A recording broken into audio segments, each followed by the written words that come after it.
Ladies and gentlemen, I'm gonna tell you guys how I shifted into alignment last week. And the reason this is important is we're always focused on how can we reach our full potential, how can we get to our goals. But hitting your goals is not being aligned. And the definition of reaching your full potential is getting the maximum out of the potential that you have, right? It's getting the maximum out of your health, out of your business, out of your relationships, out of everything you're doing and everything you choose to go all out in. Alignment isn't necessarily reaching your full potential, but it is very important. Alignment is making sure that your have, what you choose to have in life, matches. Your have can also be your point B or the goals that you have for yourself. It has to align with your doing. That's the game plan. What are you doing to get to that goal, that business goal, that health goal, that relationship goal? And a lot of people think in the have and the do, but it also has to align with your being. That is who you are. How are you showing up as a person to the business, to the relationships? Again, in all those areas. Because I'll give you an example. You can choose to lose weight. Let's say you weigh 90 kilos and you want to go back to 80 kilograms. That's what you choose to have. What you need to do is go to the gym, be on a diet, and eventually you'll get there, right?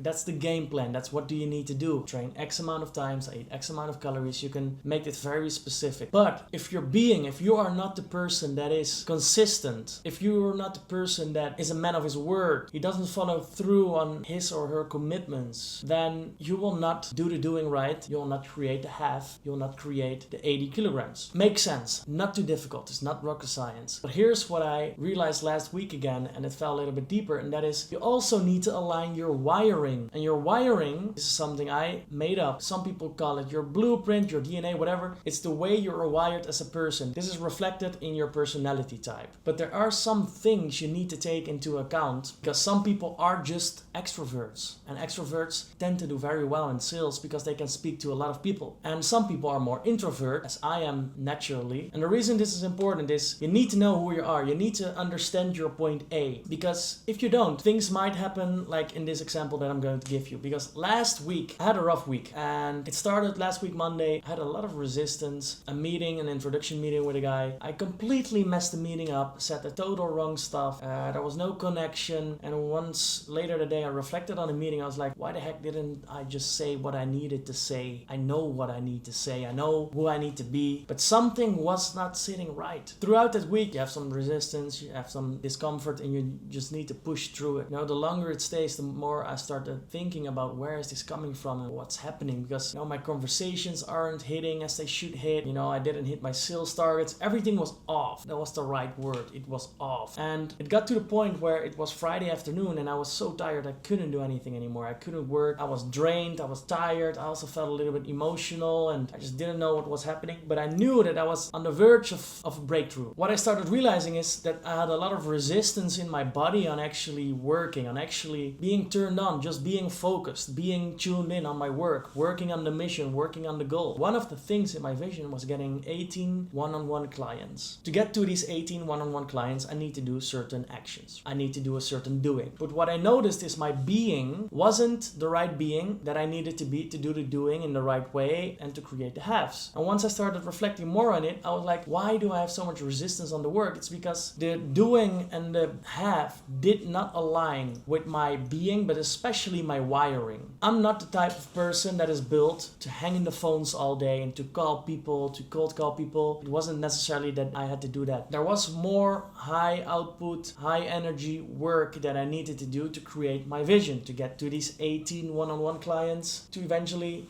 make a lot of impact. But I realized there was so much resistance on the doing. And from slowing down and reflecting on this stuff, I realized, man, these 18 one-on-one clients, I don't think I even want that. I've got Lyme disease right now. I don't even have the energy to do 18 one-on-one sessions every week of an hour. So why would I even go for that? And then I realized my have is not aligning my wiring and my being, especially my wiring, because I'm not built right now in this phase in life to do 18 one-on-one sessions. One of my mentors, he's doing 25 a week and he's fine. He's got time left. He can still do other stuff. For me, I'm different, right? And you need to do what works for you. That is the difference in natural wiring. Everybody is a different person. Now, the reason I want to share this with you is from the moment I decided it's going to be only 8 or 10 one-on-one clients and I'm going to focus more on group settings, a lot of pressure dropped from my shoulders, and all of a sudden I noticed, my have, it's aligning again with my wiring and my being and also the doing, because keep in mind, I still have the same revenue and profit goal for myself a few years down the line. And I'm not choosing to lower my profit goal because it's just a different approach and a little bit of a different outcome, but I'm still going to get to the same revenue goal. Ultimately, that's what I'm doing it for, right? So now I shift to focusing on more groups, less one-on-ones, because my have is changed, because there's got to be more group people, less one-on-one people. The doing is also changed because I need to create a game plan where I can get more people enrolled into my role, into my vision, into the impact that I want to make. I want to touch more souls, I want to touch more people, I want to impact more lives, because I know what I'm doing here, and I've got something in my hands as a game changer with my other brothers of game changers, and I know that in this way I can reach the most amount of people and touch the most amount of people within the least amount of time, so I'll be the most efficient. It will also take me personally a little bit less energy, and that's what it's about for me, because I'm not the person that is continuing to push every day from morning till evening. I'll burn up. I need my breaks. And because the have changed, the doing, the game plan has also changed to get to my have, and because of that it's easier for me to be the right being, because it matches more with my wiring, with who I am as a person. The example is, instead of every day doing my meetings, which I did the weeks prior, I changed my calendar to 2.5 days, high output work, a lot of one-on-one sessions, enrollment conversations, voice memos, a lot of communication, and then I'm only doing content and I'm only working on my own. I'm not doing any phone calls or meetings. I fully wipe my calendar, and then tomorrow I also wipe my calendar for a little bit, and then I've got some room for a few meetings. But by shifting this, I already noticed this week, this is a better rhythm, this aligns better with me and who I am. And I also noticed that there's more trust and belief and conviction into the long-term vision that I have. And that's very important, because if you don't have belief in the plan, in the vision, in yourself to get there, you're already lost. So the moral of the story here is, you want to reach your full potential. It's the number one priority, as I would say so. But you're gonna need a level of alignment. You don't need to be 100% aligned, but if you're 0% aligned, there's gonna be so much resistance on the things you're doing every day. Your life will be so heavy. I could not work anymore on Friday. I had to drop everything that I could drop that day because I wasn't productive anymore, because I had so much resistance in my body on doing work, on being focused, on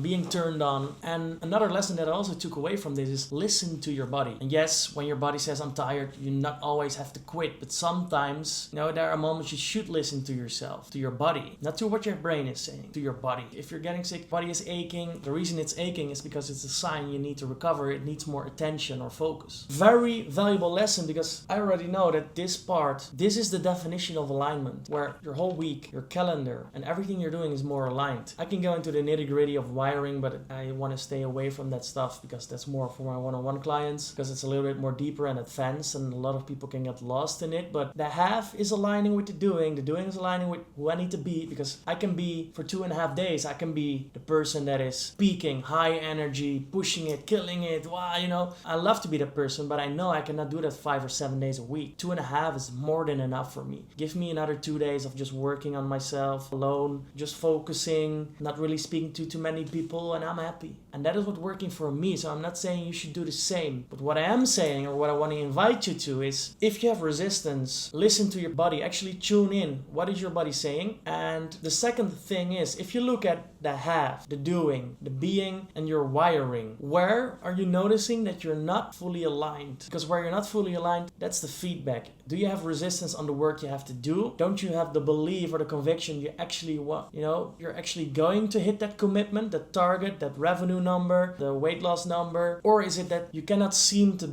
transition yourself to get the 2.0 version of yourself on the playing field, right? If those are questions you can ask yourself to see if you're aligned based on this simple framework, go use it for yourself. And I'm very curious what impact this will make. It's a very interesting and deep subject. I could talk about it for hours. Let me know in the comments if this helped, and then I'll see you in the next one.